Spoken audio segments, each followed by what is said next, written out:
Welcome to 7 news Telugu. నేను సుధా. బులెటిన్ల ముందుగా headlines. Visakha steel plant పై special focus. కేంద్ర మంత్రితో పురంధేశ్వరి భేటీ.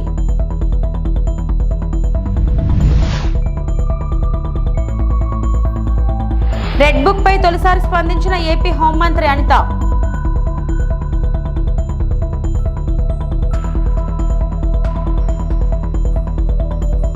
పిన్నెల్లి అరెస్టుపై రాజకీయ రగడ. వైసీపీ నేతల కీలక వ్యాఖ్యలు.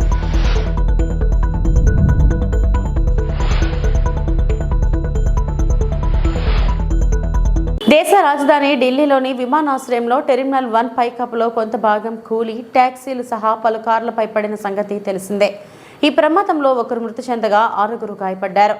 పౌర విమానయాన శాఖ మంత్రి రామ్మోహన్ నాయుడు స్వయంగా ఘటనా స్థలానికి వెళ్లి పరిశీలించారు. ఈ సందర్భంగా మీడియాతో మాట్లాడుతూ ఇది చాలా తీవ్రమైన ఘటన అని వ్యాఖ్యానించారు. ఇక్కడ మీకు ఒక్క విషయం స్పష్టత ఇవ్వాలనుకుంటున్నాను. ఈ రోజు తెల్లవారుజామున కూలనిది పాత భవనంలోని పైభాగం. దానిని 2009లో ప్రారంభించారు. ప్రధాని మోడీ ప్రారంభించిన భవనం అవతలి వైపు ఉంది అని వెల్లడించారు. కూలిన భాగంలోని కొన్ని బీమ్లలో తుప్పు పట్టి ఉన్నాయని ప్రశ్నించగా దీని గురించి ఇప్పుడే మాట్లాడడం తొందరపాటు చర్య అవుతుంది. దీనిపై తనిఖీ చేయమని విమానాశ్రయం అధికారులను ఆదేశించాం. మంత్రిత్వ శాఖ డీజీసీఏ విడివిడిగా దర్యాప్తు చేస్తుందని వెల్లడించారు.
कोई ऊपर आ भी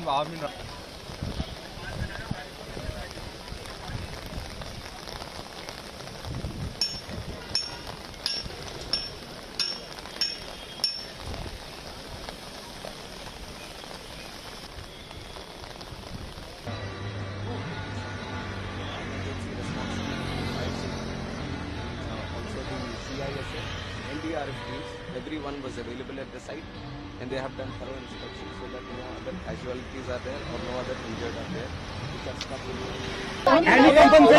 Any compensation for the disease?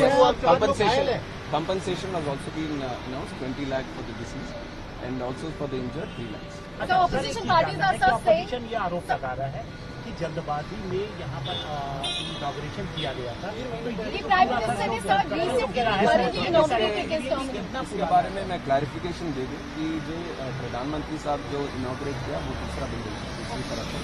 जो यहाँ कोलैप्स हुआ है वो 2009 में 2009 में पुरानी बिल्डिंग 2009 में जो उस टाइम ओपन हुआ था, तो उसके ऊपर जो इंस्पेक्शन करना है वो अभी करवाएंगे। सर विजुअल देखने में लग रहा है कि जो अंदर का आयरन बार से वो रस्टेड है, साफ दिखाई दे रहा है, उनपे पेंट भी नहीं है, तो इतनी लापरवाही कैसे थी? हमें अब तुरंत हम कमेंट नहीं कर सकते, इसके ऊपर तो थरो इन्वेस्टिगेशन होना है और जो टेक्निकल एस्पेक्ट जो फॉरेंसिक या सिक्योरिटी एस्पेक्ट जो देखते हैं बिल्डिंग का वो सब अपना रिपोर्ट देंगे तो उसके हिसाब से हम ये गवर्नमेंट का इतना तो मैं बता सकता हूँ this government will not tolerate any untoward attitude. अगर कहीं पे कुछ लापरवाही रहेगी तो ये सरकार जरूर उनको That has to be, I just got to know in the morning and since then we have been first of all, we wanted no casualties to happen, and all the injured, if any of them, then we wanted to take proper care of them. So we are following that protocol that we look after the injured first, and also the passengers. Whoever are supposed to be traveling from here, we wanted to give them assurance and safety, and also the convenience of traveling again. So that aspect we are taking care of right now. Any technical incidents that you are referring to will all be commented T1 upon operational after कब से होगा? after the report comes. T1 कब से operational होने की उम्मीद है? T1 कल तक हम पूरी तरह से इंस्पेक्शन करवाएंगे. अभी तो पूरा इवैक्यूएट कर दिया है, कोई आदमी नहीं है अंदर, तो पूरा बिल्डिंग का इंस्पेक्शन पूरी तरह से होगा. उसके लिए थोड़ा टाइम लेंगे, तो इसलिए जब तक ये बंद है, अभी T2 और T3 से उनके ऑपरेशंस चालू होंगे.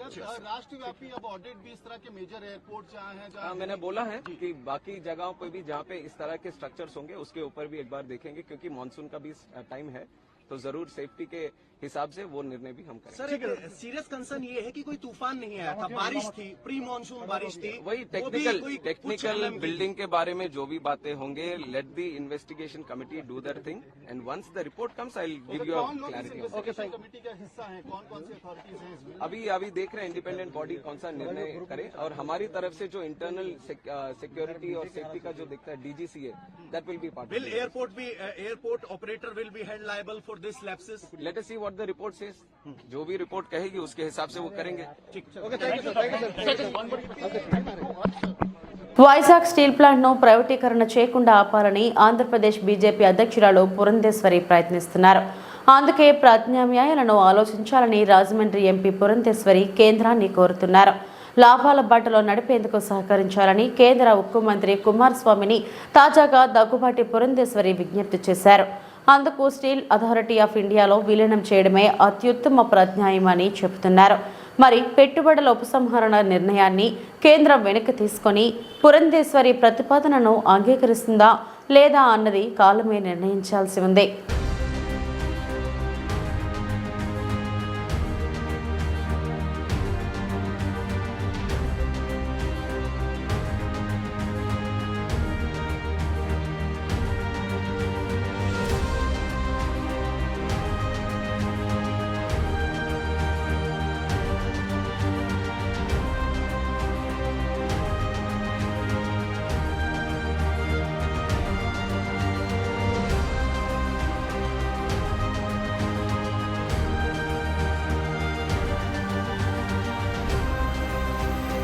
అసాధారణ వ్యక్తిత్వం, అకుంఠిత దీక్షతో ఎంచుకున్న ప్రతి రంగంలోనూ ఉన్నత శిఖరాలను అధిరోహించిన మహోన్నత వ్యక్తి, సమాజ శ్రేయస్సే లక్ష్యంగా జీవించిన కర్మయోగి, ప్రజా కంటక పాలకులపై తుదిశ్వాస వరకు అక్షరమే ఆయుధంగా పోరాడిన అసమాన యోధుడు, విలువలకు నిలువెత్తు శిఖరం.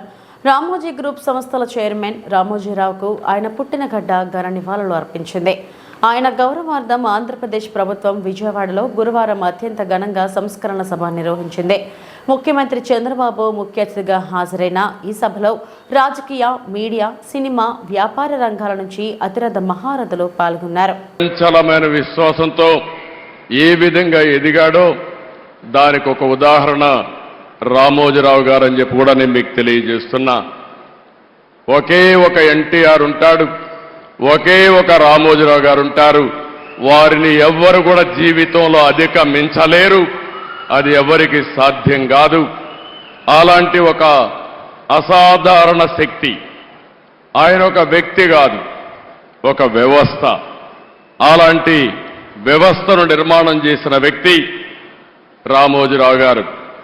ఆయన ఒకసారి చూస్తే ఏ రంగం తీసుకున్నా ఆ రంగంలో నెంబర్ 1గా ఉండడం, ఏ రంగం తీసుకున్నా దాన్ని మెగా స్కేల్లో ఆలోచించడం, ఇంకొక పక్కన అందులో ఏది చూసినా కూడా ఒక పద్ధతి ప్రకారం నీతి నిజాయితీకి ప్రతిరూపం రామోజీరావు గారు అని చెప్పి నేను మీకు తెలియజేస్తున్నా.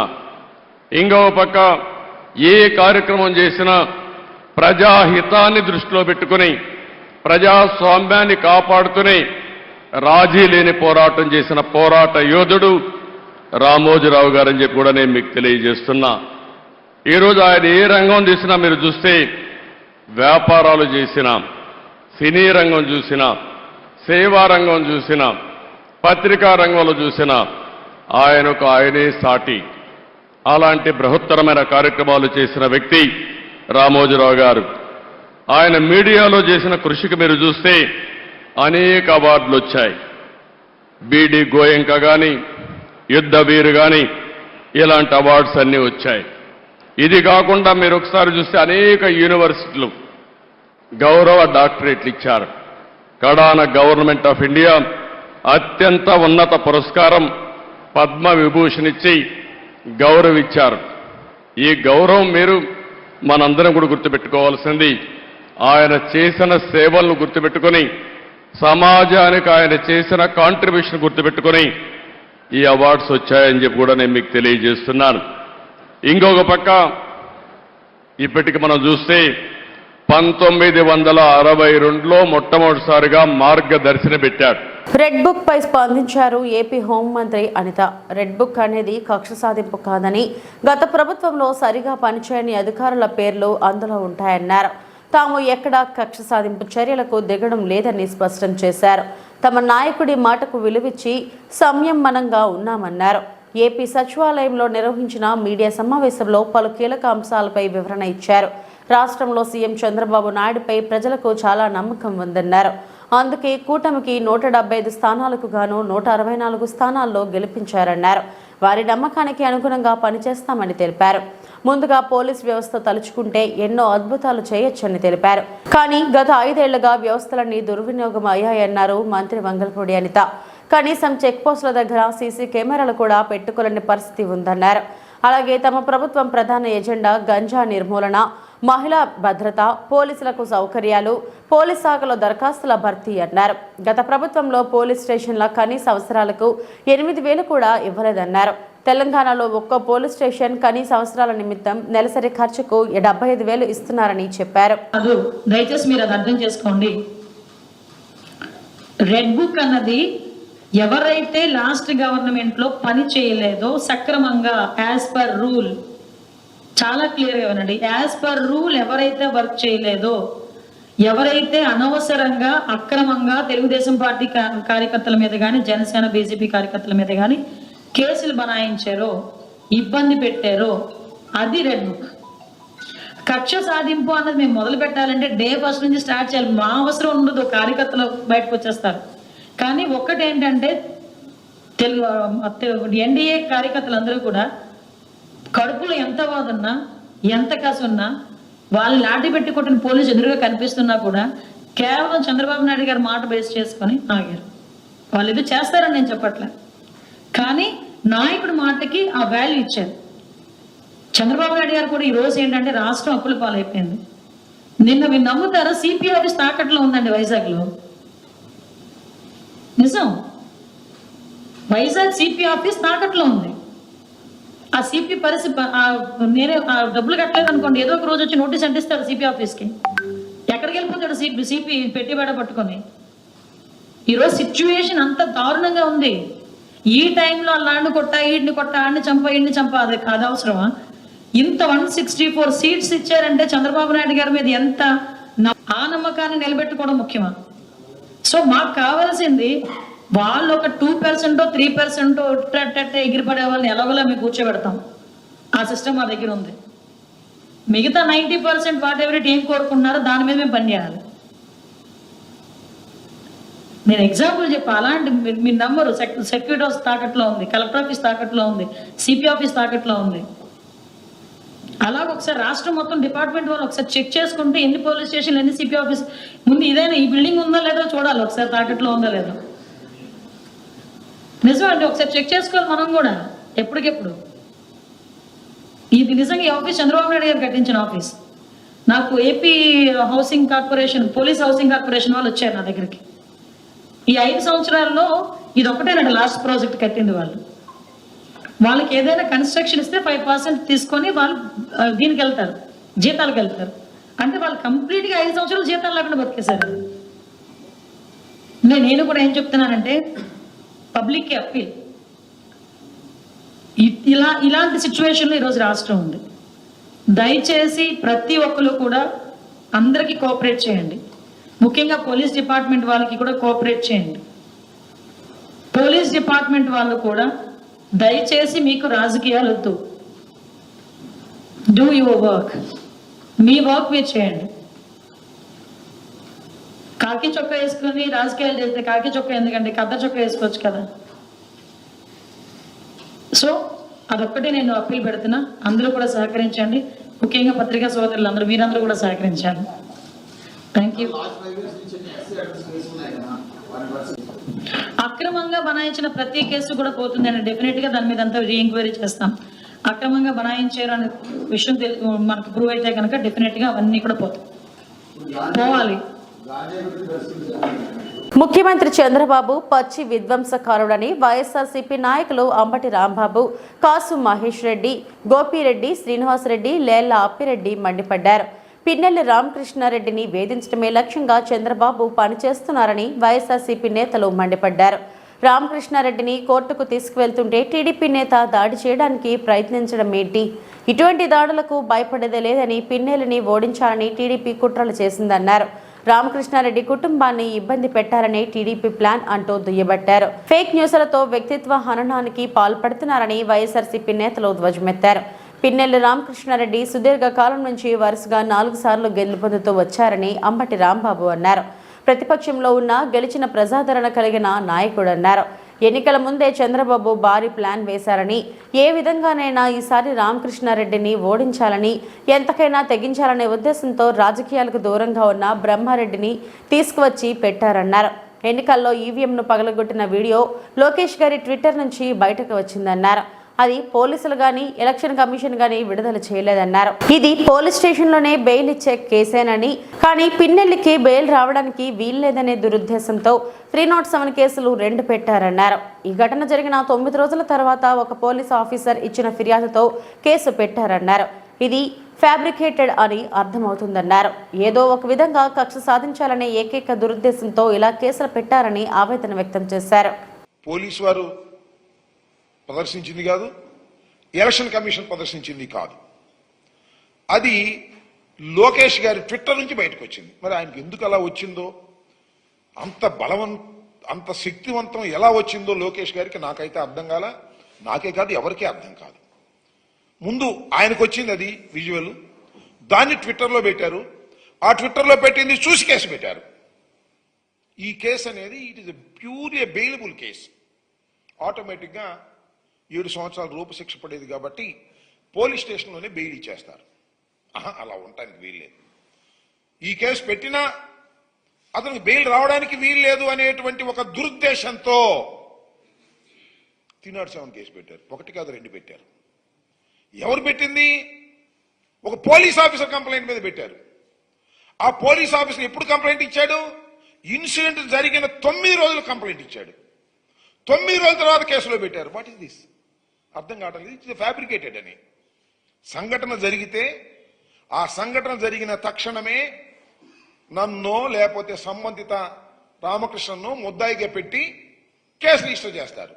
కానీ సంఘటన జరిగిన 9 రోజుల తరువాత 307 బుక్ చేశారంటే ఆ డిలే అంటే చాలా కింద నుంచి పై దాకా మాట్లాడుకున్నారు, ఫోన్లో మాట్లాడుకున్నారు, లోకేష్తో మాట్లాడుకున్నారు, చంద్రబాబుతో మాట్లాడుకున్నారు, అందరితో మాట్లాడుకున్న తర్వాత ఈ ఈవీఎం కేసులో అయితే ఎమ్మటే బెయిల్ వచ్చేస్తే రామకృష్ణారెడ్డికి అలా కుదరదు, 307 2 పెడదాం, అప్పుడు బెయిల్ రాదు అనేటువంటి ఒక దురుద్దేశపూర్వకంగా కుట్రపూర్వకంగా 307 2 పెట్టించారు. ఇది ధర్మమేనా అని అడుగుతా ఉన్నా, ఇది న్యాయమేనా అని అడుగుతా ఉన్నా. సరే కేసులు పెట్టారు, ఇవాళ అరెస్ట్ అయింది, చట్టం తన పని తాను చేసుకుపోతుంది, మేము చూస్తాం, మాకు న్యాయస్థానాల మీద గౌరవం ఉంది. ఇవాళ మీరు అరెస్ట్ చేశారు, కోర్టులో ప్రొడ్యూస్ చేశారు. విద్య, వైద్యం కోసం పేదవాడు మళ్లీ అప్పుల పాలయ్యే దుస్థితి తీసుకురావద్దంటూ ముఖ్యమంత్రి చంద్రబాబును మాజీ మంత్రి సీదిరి అప్పలరాజు కోరారు. సంక్షేమ పథకాలు ఎప్పుడు అమలు చేస్తారంటూ ప్రజలందరూ ఆశగా ఎదురుచూస్తున్నారని తెలిపారు. ఆర్థిక పరిస్థితిపై శ్వేతపత్రాల పేరుతో సూపర్ 6 హామీలను ఎగ్గొడతారనే ఆందోళన ప్రజల్లో కలుగుతుందన్నారు. చంద్రబాబు ఎన్నికల ముందు సంపదను సృష్టిస్తారని వ్యాఖ్యానించి ఇప్పుడు ఆర్థిక పరిస్థితి గాడి తప్పిందని మాట్లాడటం సబబు కాదన్నారు. శ్రీకాకుళంలో ఆయన ఇవాళ మీడియాతో మాట్లాడారు. జూన్, జూలై అంటే పెద్ద ఎత్తున వ్యవసాయ పనులు జరుగుతాయని, వైఎస్ జగన్మోహన్ రెడ్డి గారి ప్రభుత్వంలో మే, అక్టోబర్, జనవరి మాసాల్లో రైతు భరోసా డబ్బులు రైతుల ఖాతాల్లో జమ చేసేవారని సీదిరి అప్పలరాజు గుర్తు చేశారు. పెట్టుబడి కోసం రైతులు ఎవరి నుంచి సాయం ఆశించకుండా నేరుగా ప్రభుత్వమే పెట్టుబడి సాయం అందించేలా జగన్మోహన్ రెడ్డి ప్రభుత్వం గత 5 ఏళ్లుగా ఆలస్యం కాకుండా ఆదుకుందన్నారు. 53.50 లక్షల మంది రైతులకు 34,500 కోట్లు వైఎస్ఆర్ రైతు భరోసా కింద సాయం చేశామన్నారు. అదే చంద్రబాబు ప్రతి రైతుకు 20,000 రూపాయలు ఇస్తామని హామీ ఇచ్చారన్నారు. పేరు మార్చి పెంచి ఇచ్చినా తమకు అభ్యంతరం లేదన్నారు. విత్తనాలు నాటడం, దానిపైన పెద్ద ఎత్తున వ్యవసాయ పనుల్లో రైతులందరూ కూడా ఆల్రెడీ పనులు మొదలుపెట్టారు. నార్మల్గా జగన్మోహన్ రెడ్డి గారి గవర్నమెంట్లో ఎలా ఉండేది సిస్టమ్? మే నెలలో, అక్టోబర్ నెలలో, మరి అలాగనే జనవరి నెల, 3 నెలల్లో రైతు భరోసాకు సంబంధించినటువంటి డబ్బులు రైతుల ఖాతాలో మనం జమ చేసేవాళ్ళం. అంటే రైతులు పెట్టుబడి కోసం ఎవరి దగ్గర ఆధారపడకుండా, ఎవరి నుంచి సహాయం ఎదురు చూడకుండా నేరుగా ప్రభుత్వమే రైతులకు సహాయపడి పెట్టుబడి సహాయం అందించి వాళ్ళ వ్యవసాయ పనులు విజయవంతంగా జరిగేట్టుగా జగన్మోహన్ రెడ్డి గారి ప్రభుత్వం గత 5 ఏళ్ల కాలం కూడా, ప్లీజ్ మార్క్ మై వర్డ్, గత 5 ఏళ్ల కాలం కూడా ఎక్కడ ఏ రకమైనటువంటి ఆలస్యానికి తావివ్వకుండా ఒక పర్టికులర్ డేట్ పెట్టి మే నెలలో పలానా తేదీన రైతు భరోసా డబ్బులు వేస్తాం, అక్టోబర్ నెలలో పలానా తేదీన రైతు భరోసా డబ్బులు వేస్తాం, జనవరిలో పలానా తేదీన రైతు భరోసా డబ్బులు వేస్తామని చెప్పి ముందస్తుగానే డేట్స్ అనౌన్స్ చేసి రైతులు ఎవరి దగ్గర చేయి చాచే అవసరం లేకుండా మేము కార్యక్రమం చేసాం. మరి అలాగనే గత 5 ఏళ్ల కాలం మనం ఒకసారి పరిశీలిస్తే 53.5 లక్షల మంది రైతులకి 53.5 లక్షల మంది రైతులకి 34,500 కోట్ల రూపాయలు ఇచ్చాం మేము రైతు భరోసా కింద, only in the form of YSR రైతు భరోసా కింద. మరి అది చంద్రబాబు గారు ప్రతి రైతుకి 20,000 చొప్పున ఇస్తానన్నారు, ప్రతి రైతుకి 20,000 చొప్పున ఇస్తానన్నారు. సంతోషం, మీరు పెంచిస్తానన్నారు అన్నటువంటి విషయాన్ని మేము కూడా రైతులకు ఎంత చేసినా తక్కువే అన్నటువంటి అంశం మీద మేము మేనిఫెస్టోలో దాన్ని 16,000 చేస్తామన్నాం, మీరు దాన్ని 20,000 చేస్తానన్నారు. పేరేదో మార్చుకున్నారు మీరు, అన్నదాత సుఖీభవన్. ఎప్పుడు 2019 ఎన్నికలకు ముందు నెల రోజులు పెట్టిన పేర్లు మళ్ళీ ఇప్పుడు మీరు దాన్ని తిరిగి తీసుకొచ్చారు. What ever the changes maybe we accept that. మీరు పెంచిస్తానన్నారు, సంతోషం, మనం పెంచేయవండి, పేరు మార్చివ్వండి, మాకేం అభ్యంతరం లేదు, బట్ రైతులకు ఇవ్వండి, ఇచ్చే ఆలోచన. ఢిల్లీలో స్టీల్ ప్లాంట్ విషయంలో నిన్న బీజేపీ ఎంపీలు ఆడిన డ్రామా ప్రజలు గమనించారని ప్రజాశాంతి పార్టీ అధ్యక్షుడు డాక్టర్ కేఏ పాల్ పేర్కొన్నారు. ఆయన రైల్వే న్యూ కాలనీలో గల పార్టీ కార్యాలయంలో గురువారం నిర్వహించిన మీడియా సమావేశంలో మాట్లాడారు. స్టీల్ ప్లాంట్ ప్రైవేటీకరణ ఆపాలంటూ కేంద్ర ఉక్కు శాఖ మంత్రికి వినతిపత్రం అందజేయడం హాస్యాస్పదమని ఎద్దేవా చేశారు. కేంద్రంలోని బీజేపీ స్టీల్ ప్లాంట్ ప్రైవేటీకరణ చేస్తుండగా ఆ పార్టీ ఎంపీలు ప్రధానికి బదులుగా ఉక్కు శాఖ మంత్రిని కలవడం ఏమిటని ఆయన ప్రశ్నించారు. గతంలో గంగవరం పోర్టు కూడా అదానీ కారు చౌకగా అమ్మేశారని గుర్తు చేశారు. అదానీ, అంబానీ, జిందాల్ మెటల్కు కేంద్రం సంపద దోచి పెడుతుంది. 8 లక్షల కోట్ల విలువ గల స్టీల్ ప్లాంట్ను కేంద్రం కారు చౌకగా విక్రయించాలని చూడడం అన్యాయమన్నారు. ప్రధాని మోడీ కోర్టు ఆదేశాలు పాటించి ప్లాంట్ అమ్మకుండా స్టేటస్ కో ఇచ్చిందని, ఉత్తర్వులు ఇప్పుడే తనకు అందాయన్నారు. కేంద్ర ఉక్కు శాఖ మంత్రి కుమారస్వామికి స్టీల్ ప్లాంట్ ప్రైవేటీకరణ చేయొద్దంటూ Rajahmundry MP Purandeswari, Sujana Chowdary, Anakapalli MP CM Ramesh వినతిపత్రం ఇవ్వడం డ్రామా యాక్టర్స్ను తలపించారని ఎద్దేవా చేశారు. రాష్ట్రానికి అప్పులు తీర్చుతాము 13 లక్షల కోట్లు, మీరు లేకపోతే మా గవర్నమెంట్ లేదు అని చెప్పించమన్నా 10 వీడియోలు పెట్టా. అవకాశాన్ని పోగొట్టుకున్నారు. ఇప్పుడు స్టీల్ ప్లాంటు 19వ తారీఖుని నేను కోర్టుకి వెళ్ళకపోతే అమ్మేస్తారని నాకు తెలిసి నేను కోర్టుకి వెళ్ళలేదు. రాష్ట్ర తెలుగు ప్రజలందరికీ బుద్ధి చెప్పడానికి కూటమి కూటమి కూటమి అన్నారు కదా, ఈవీఎంల సపోర్టు, మీలో మూర్ఖులందరూ ఓట్లు వేశారు. ఇప్పుడు మనకి ఏమీ రాలేదు సరికదా ఉన్న స్టీల్ ప్లాంట్ను కొనే. అందుకనే నేను ఒక గూగుల్ ఫార్మ్ పెట్టాను. పాలిటిక్స్ పక్కన పెట్టండి, స్టీల్ ప్లాంట్ని కాపాడదాం, 1,00,000 కుటుంబాలని కాపాడదాం, మన విశాఖ సత్తా చూపిద్దాం, తెలుగు సత్తా చూపిద్దాం. 15 కోట్లు మన తెలుగు సత్తా చూపిద్దాం. ఆ రోజు ఎన్టీ రామారావు ఇందిరాగాంధీకి చూపించినట్లు. ఈ రాజకీయ నాయకులను మర్చిపోండి మీరు. చంద్రబాబు నాయుడు, పవన్ కళ్యాణ్, ఇంక ఎవరైనా, పురంధేశ్వరి, ఈ ఎంపీలు, ఈ భరత్, వీళ్ళంతా డ్రామటిస్టులు. వీళ్ళు పార్ట్ ఆఫ్ బీజేపీ. అమ్ముతుంది బీజేపీ, కొంటుంది బీజేపీ మిత్రులు. 8 లక్షల కోట్లది 8,000 కోట్లకి. కనుక నేను ఒక గూగుల్ ఫార్మ్ పెట్టాను. దయచేసి మీడియా మిత్రులు, లోకల్, స్టేట్, నేషనల్ మీడియా అంతా, తెలుగు వారందరూ మీరు క్లిక్ చేయండి. I join doctor KA Paul to stop the steel plant sale.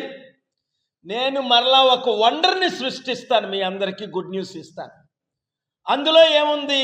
నేను ఇచ్చిన డొనేషన్ తీసుకోమని మార్చి 14ని, ఏప్రిల్ 25ని ఆంధ్రప్రదేశ్ హైకోర్టు డైరెక్షన్ ఇచ్చింది మోదీ గవర్నమెంట్కి. వారు యాక్సెప్ట్ చేశారు, కౌంటర్ ఇస్తామన్నారు. 19ని కౌంటర్ వేశారు.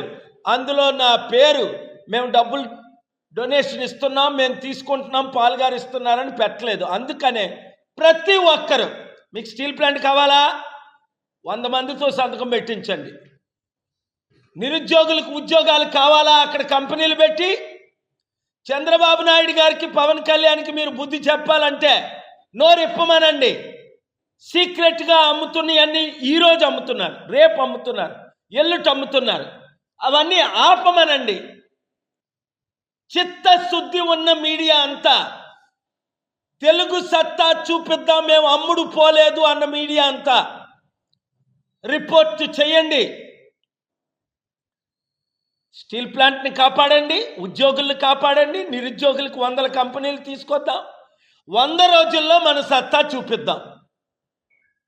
Thank you very much. ఈ వీడియో అందరికీ షేర్ చేయండి.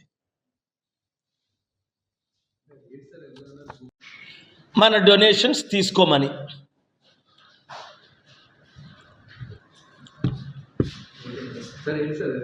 ఎలక్షన్స్ అందరికీ తెలుసు, బీజేపీ 240 గెలలేదు, 140 గెలడమే కష్టమని.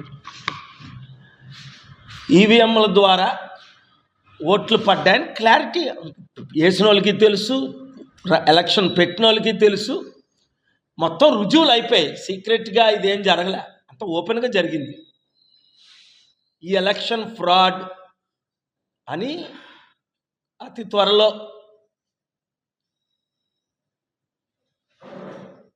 మీరు ఒక గుడ్ న్యూస్ వినబోతున్నారు. సంబంధించి అందుకే నేను బిజీగా ఉండి ఈ మధ్యన ప్రెస్ మీట్లు అయి పెట్టట్లేదు. అదంతా కంప్లీట్ చేసుకుందామని.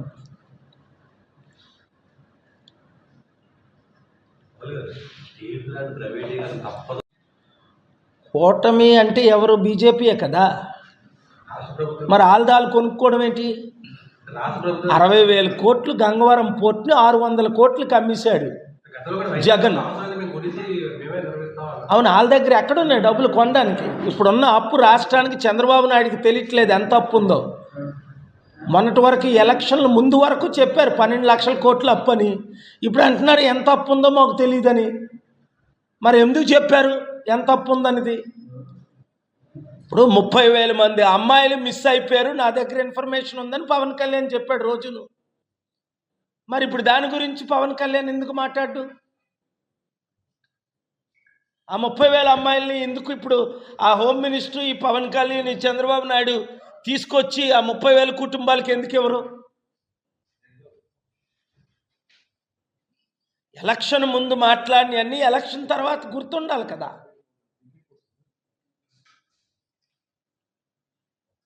అది ఏ రాజకీయ పార్టీ అయినా అపోజిషన్ లేకుండా బీజేపీ చేద్దామని ప్రయత్నం.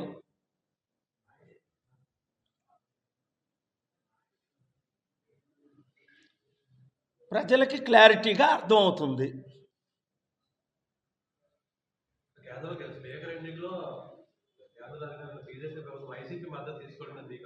మద్దతు తీసుకుంటారు ఇచ్చిన వాళ్ళు ఉంటే. అంటే మాకు ఇంకా ఇంతమంది మద్దతు ఇస్తున్నారు అని టీడీపీకి మెసేజ్ పెట్టడానికి. ఈరోజు కూడా జగన్ మాతో ఉన్నాడు. నేను ముందు నుంచి చెప్తున్నాను కదా, వీళ్ళందరూ ఒకటే అని. జగన్ సీట్లు గెలిచినా, చంద్రబాబు సీట్లు గెలిచినా, బీజేపీ గెలిచినట్టే నేను ముందు నుంచి చెప్తుందే మీకు క్లారిటీ ఉంది. అందులో డౌట్ ఏముంది? ఎవరు వాళ్ళకి మద్దతు ఎవరో వాళ్ళు జైల్లో పెడతారు, బెయిల్ క్యాన్సిల్ చేసి. చంద్రబాబు నాయుడు అనుకున్నాడు నన్ను ఎవడు జైల్లో పెడతాడని, పెట్టి చూపించారు, సరెండర్ అయిపోయాడు.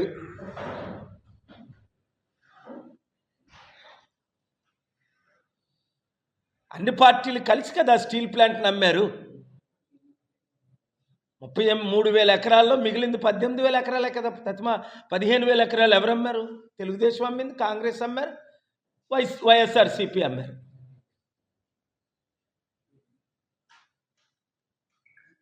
అంత ఘోరంగా మెజారిటీ రాదని ఉద్దేశంతో వాళ్ళు ఈవీఎంలు సెటప్ చేసుకున్నారు. ఆంధ్ర యూనివర్సిటీ వీసీ ఛాంబర్ ఎదుట టీఎన్ఎస్ఎఫ్ ఆందోళన చేపట్టారు. ప్రభుత్వం మారిన వీసీ ఛాంబర్లో జగన్ చిత్రపటం తొలగించలేదని, చంద్రబాబు, పవన్ కళ్యాణ్ల చిత్రపటాలు పెట్టలేదని అభ్యంతరం వ్యక్తం చేశారు. తక్షణం జగన్ చిత్రపటాన్ని తొలగించి ముఖ్యమంత్రి, ఉప ముఖ్యమంత్రుల చిత్రపటాలు పెట్టాలని డిమాండ్ చేశారు.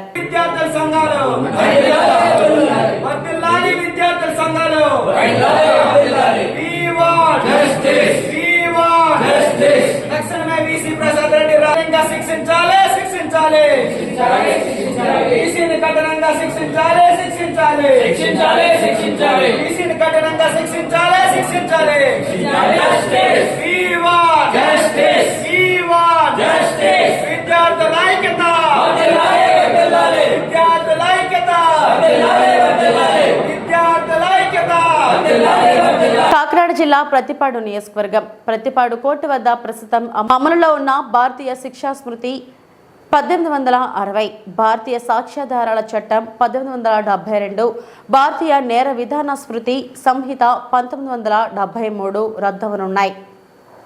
వాటి స్థానంలో భారతీయ నాగరిక సురక్ష సంహిత 2023, భారతీయ న్యాయ సంహిత 2023, భారతీయ సాక్ష్య అధినియం 2023 అనే 3 కొత్త నేర చట్టాలు జూలై 1 నుంచి అమల్లోకి రానున్నాయి. ఈ కొత్త చట్టాలలోని పలు నిబంధనల రాజ్యాంగ భద్రతపై అనుమానాలు వ్యక్తమవుతున్న దృష్ట్యా వాటిపై న్యాయమూర్తులు, న్యాయవాదులు, నేర దర్యాప్తు సంస్థలు, కేంద్ర రాష్ట్ర ప్రభుత్వాలు, దేశ పౌరులు సమగ్రంగా చర్చించవలసిన అవసరం ఉందని, వెంటనే ఈ నేర న్యాయ చట్టాల అమలును నిలిపివేయాలని కేంద్ర ప్రభుత్వాన్ని ఐలాస్ డిమాండ్ చేసింది. ఐలాస్ దేశవ్యాప్త నిరసనలో భాగంగా ఈరోజు ప్రతిపాడు కోర్టు వద్ద ఐలాస్ శ్రేణులు ఈ నేర న్యాయ చట్టాల అమలును నిలుపుదల చేయాలని డిమాండ్ చేస్తూ నిరసన నిర్వహించారు. ఎందుకంటే ఈ చట్టాలు లోపభూయిష్టంగా ఉండి కొత్త సీసాలో పాత సారా మాదిరిగా కేవలం పేర్లు మార్పు తప్పితే ఎటువంటి ఉపయోగం లేని చట్టాలని బీజేపీ ప్రభుత్వం ప్రవేశపెట్టడం జరిగింది. ఈ చట్టాల అమలు ప్రజాభిప్రాయానికి వ్యతిరేకంగా, ప్రజలకు వ్యతిరేకంగా ఉన్నటువంటి చట్టాలు ఇవి. ఎందుకంటే ఎటువంటి ప్రజాభిప్రాయాన్ని పరిగణలోకి తీసుకోకుండా ఏకాభిప్రాయంగా, వాళ్ళు ఏకపక్షంగా ఈ చట్టాలని అమలు చేయాలని బీజేపీ ప్రభుత్వం నిర్ణయించడం జరిగింది. ఈ చట్టాలు అమలును వెంటనే నిలిపివేయాలని మేము డిమాండ్ చేస్తున్నాం. ప్రజాభిప్రాయాలను తీసుకొని, ఎవరైతే న్యాయవాదులు ఉన్నారో న్యాయవాదుల అభిప్రాయాలను తీసుకొని, ప్రజాభిప్రాయాన్ని పరిగణలోకి తీసుకొని ఈ నేర న్యాయ చట్టాలు త్వరితగతిన అమలు కోసం అయితే అభిప్రాయాలు తీసుకున్న తర్వాతనే ముందుకెళ్లాలని మేము డిమాండ్ చేస్తున్నాం. కొత్తగా ఏర్పాటు చేసిన నేర న్యాయ చట్టాలని రద్దు చేయాలని ఐలాస్ తరపున మేము ఈరోజు ప్రకటనిస్తాము. ఇవి రాజ్యాంగ హక్కులకి భంగం వాటిల్లే విధంగా ఉన్నాయి కాబట్టి వీటిని రద్దు చేసి, వీటిలో ముఖ్యమైన సలహాలను ఇచ్చిన పెద్దలందరూ కూడా చాలామంది దీని మీద సలహాలు ఇవ్వడం జరిగింది. వాటిని పాటిస్తూ ఈ కొత్త చట్టాల్లో మార్పులు తీసుకురావాలని, అనవసరంగా ప్రవేశపెట్టిన ఈ చట్టాలని ప్రజల మీద రుద్దకూడదని, ఇవి రాజ్యాంగ హక్కులకి, ప్రజల హక్కులకి, మానవ హక్కులకి భంగం వాటిల్లే విధంగా ఉన్నాయి కాబట్టి వీటిని వెంటనే రద్దు చేయాలని ఐలాస్ తరఫున మేము ఈరోజు ఈ నిరసన కార్యక్రమాన్ని చేపడతాం. డాక్టర్ బిఆర్ అంబేద్కర్ కోనసీమ జిల్లా ముమ్మిడివరం నియోజకవర్గం మొన్న జరిగిన ఎలక్షన్లో ముమ్మిడివరం నియోజకవర్గంకి వచ్చిన ఎలక్షన్ ఫండ్ సుమారు 1,40,00,000 రూపాయలు ముమ్మిడివరం తహసీల్దార్ మాయం చేశారంటూ కాట్రేనికోన మండలం తహసీల్దార్ డి ప్రశాంతి ఆవేదన వ్యక్తం చేశారు. ముమ్మిడివరం నియోజకవర్గంలో 4 మండలాలు ఉన్నాయి. కాట్రేనికోన మండలంకి 70 బూతులు ఉన్నాయి. ఎలక్షన్ సమయంలో మా మండలానికి 12 సార్లు మగసాని తిప్ప బోట్లకి మరియు డీజిల్కి టీచర్స్ ఆర్డర్స్ ప్రింట్స్కి పెయింట్స్కు కొత్తగా ఓట్ల ఫామ్కి మోడల్ పోలింగ్ స్టేషన్కి ల్యాండ్ లైన్ ఫోన్కి ముమ్మిడివరం నుంచి మగసాని తిప్ప ఎలక్షన్ ట్రయల్కి భోజనాలకి మండలం నుండి 12 లక్షలు ఖర్చయింది. ఇప్పటి వరకు ₹1 ఇవ్వలేదంటూ మనస్తాపానికి లోనయ్యారు. 4 మండలాలకి వచ్చిన ఎలక్షన్ ఫండ్ ముమ్మిడివరం తహసీల్దార్కి ఫండ్ వచ్చిన వల్ల జేబులు నింపుకున్నారు. మరి మేము ఎక్కడ నుండి తెచ్చి మేము కట్టాలి అంటూ కాట్రేనికోన తహసీల్దార్ డి ప్రశాంతి తెలిపారు. ఎలా మాట్లాడాలి అంటే ఎందుకు లేకుండా నీ మీద ఎలక్షన్ కమిషన్ చెప్తా ఏం తప్పు చేశారని చెప్తున్నాను నేను ఎలక్షన్ కమిషన్కి. ఫోన్ పెట్టమన్నారు, డబ్బులు 10,000 ఎక్కడి నుంచి తేవాలని 10,000 పాత నెంబర్ ఉంది కదా సార్ అంటే నేను రిపోర్ట్లో కాట్రేనికోన ఫోన్ నెంబర్ లేదని చెప్పి డాష్ పెడితే నీ బతికే ఉందో తెలుసా అన్నాడు ఆర్వన్. ఈ పని చేయాల్సిందే, ఆ పని చేయాల్సిందే, చెప్పి నిరాల్సిందే. మరి డబ్బులు ఇవ్వమని డబ్బులు ఆర్వన్ అడిగాము, డబ్బులు ఇవ్వనాము. ఎలక్షన్ హెడ్ క్వార్టర్ తహసీల్దార్ చూసుకుంటాడు అంటాడు. నా దగ్గర మెసేజ్లు కూడా ఉన్నాయి, ఆయన మాట్లాడి నా దగ్గర మెసేజ్లు ఉన్నాయి, చూపిస్తాను కావాలంటే. మరి మేము పై అధికారులు చెప్పాం కదా, వాడని యాక్షన్ తీసుకో, ఎందుకు యాక్షన్ తీసుకోరు? ఎవరు చెప్పుకుంటారు చెప్పకపోండి అంటాడు. అంటే ఏదో జరిగిందని నేను అనుకుంటున్నాను. అక్కడ నా పై అధికారులు చెప్పాను, వాడు యాక్షన్ తీసుకోవాలి, మమ్మల్ని జరిగి పెట్టించు అడగాలి, అసలు ఏం పెట్టాడు చెప్పాలి. నేను ఆర్టీ యాక్ట్ పెట్టాను, నాకు నువ్వేం ఖర్చు పెట్టావు, నాకు బిక్స్ ఇవ్వని చెప్పాను. ఏం చేసుకుంటూ చేసుకోపో అంటే అన్న ధైర్యం ఎక్కడి నుంచి వచ్చింది? వెనక ఎవరో ఉండబట్టే కదా. ఆయనకి వెనక ఎవరు ఉన్నారండి అంట 3 తహసీల్దార్ని ఏడిపించి చంపుతున్నారు. ఆ వాడితే నన్ను మరీ ఘోరం. నన్నైతే మగవాడితో మాట్లాడేటప్పుడు లేడీస్తో మాట్లాడేటప్పుడు కొంచెం ఇది ఉంటుందండి. 1 గంట కండి టీసీ పెట్టేది యారో ఇక్కడ పనులన్నీ వదిలేసి అక్కడ ముందు వచ్చి కూర్చోమంటాడు. ఈ యొక్క కాట్రేనికోన అంటే ఎలాంటి ఏరియా తెలీదా? నేను పనులను బలస తిప్పలు ఎంత ఇబ్బంది పడ్డా. నేను ఎలక్షన్ రోజు ఎంత ఇబ్బంది పడ్డానండి. 3-3:30 వరకు నేను అక్కడే ఉన్నానండి బలస తిప్పలు. నేను ఇప్పటికే దయచేసి చెప్తున్నాను, నా బయటకు చెప్తున్నానండి. మేము అప్పుడు పాలే ఉన్నాం, అందరూ మా ఆఫీస్కి వచ్చి పడుతున్నారు. మేము ఖర్చు పెట్టినప్పుడు మా డబ్బులు మాకు ఇవ్వండి, అంతకుమించి ₹1 కూడా మాకు అక్కర్లేదు. మమ్మల్ని అప్పుడు బాధ నుంచి మమ్మల్ని ఉడ్డెక్కించండి. మీ ఆల్రెడీ మీ దృష్టిలో ఉంది, పై అధికారి దృష్టిలో ఆల్రెడీ ఉంది. అడగండి ఆయన పిలిచి 1,40,00,000 ఏం చేశాడు అడగండి ఆయన. మొత్తం బయటకు వస్తాయి దేని ఖర్చు పెట్టాడు. ఎవరికి కూడా ₹1 కూడా ఇవ్వలేదు ఆయన. అమౌంట్ అంతా ఇంటికి పంపించుకున్నాడు, గురువాడ పంపించుకున్నాడు అమౌంట్ అంతా. ఒక సీనియర్ రెస్టారెంట్ మాన్య ఏదో ఉంది అతని పేరు, సీనియర్ రెస్టారెంట్. ఆయన కారు ఇచ్చి పంపించుకున్నాడు. కారు సీసీ కెమెరాలను టోల్ ఫ్రీలను చూడమని చెప్పండి, తెలుస్తుంది ఎన్నిసార్లు వెళ్ళింది ఆ కారు. ఆ సీనియర్ రెస్టారెంట్ పట్టుకొని గట్టిగా వాయిస్తే వాడే బయట పెడతారు మొత్తం. ఈ వార్తలు ఇంతటితో సమాప్తం. నమస్తే.